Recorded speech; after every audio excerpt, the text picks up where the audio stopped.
Hello everyone, this is Sam from Gamereactor from Birmingham here, and today we're looking at Of Kings and Men. For those who don't know what Of Kings and Men is, what is Of Kings and Men?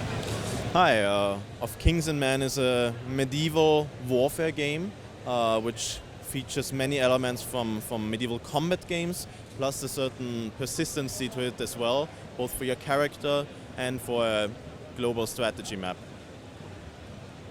With regards to the warfare, a lot of medieval games tend to feature magic, but you've steered away from that. What has been your motivation from keeping it realistic?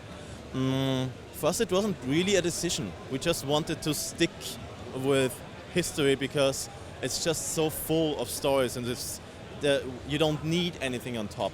For us, we kind of want to make this romantic world as people imagine a medieval world. You know, like kids playing with knights and soldiers and castles and stuff like that. We kind of want to recreate that. That's also why we picked 13th century, just before firearms were invented. So we are extremely historically accurate, not 100%, but extremely. And we want to stick with that because we just feel it's most fun, and it's actually not fully explored yet.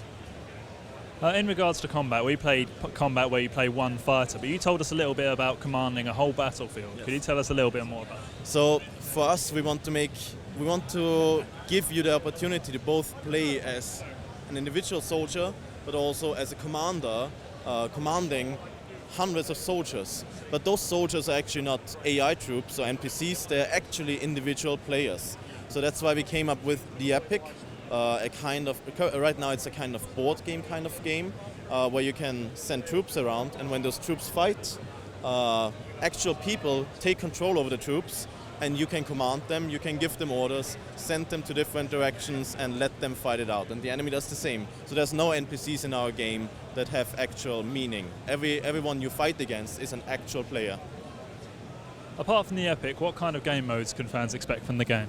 Right now we have dual game mode, which is very good for making sure that you know how good you are faring against other individual fighters. Then we have the conquest game mode. This is a kind of mixture of conquest, capture the flag, where you need to push forward and capture a certain amount of flags to win the game. For us, this is mostly we're currently in early access, and for us the conquest game mode allows us very good to test group mechanics. What happens if you play 1 versus 1, 1 versus 2, 2 versus 2, 2 versus 5? All those scenarios play out differently and require different tactics. The conquest game mode allows us that. And then we also just released the Skirmish game mode. Skirmish game mode is a rather small game mode, which is more focused on the competitive side, which means the teams have a fixed size and there are no respawns, and you just fight against the enemy, last man standing more or less. And this is more hardcore because you cannot respawn. A big aspect of games like this is obviously the weaponry and the armor. Can you tell us a bit more about what will be featured? Yes, we have a lot of weapons. Actually, our weapons consist of many individual parts, which means you don't just get a weapon. You get a pommel, you get a grip, you get a handle, and you get a blade, and you can assemble those. This is something we're currently doing and will be released rather soon, the feature for that. So you can actually swap out individual parts, and all those individual parts have different stats.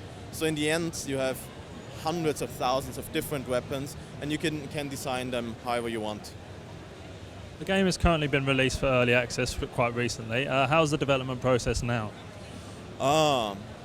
To be honest, we were a bit unprepared for the release. First of all, because it was rather successful and it was our first real release.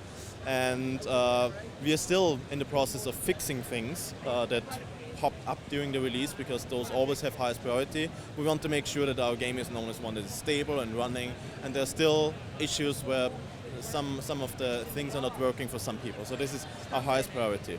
But apart from that, we're working very hard. The Epic, which is the beginning of an open world game. It's not open world yet, but we plan to make it open world in the future.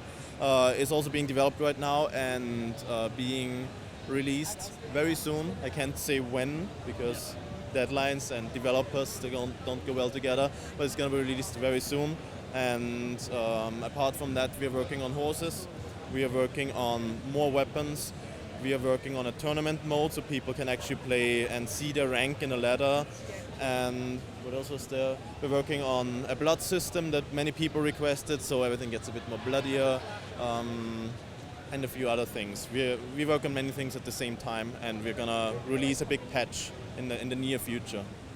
We look forward to seeing more of it. Thank you very much for your time. Thank you for your time, Paul. Thanks.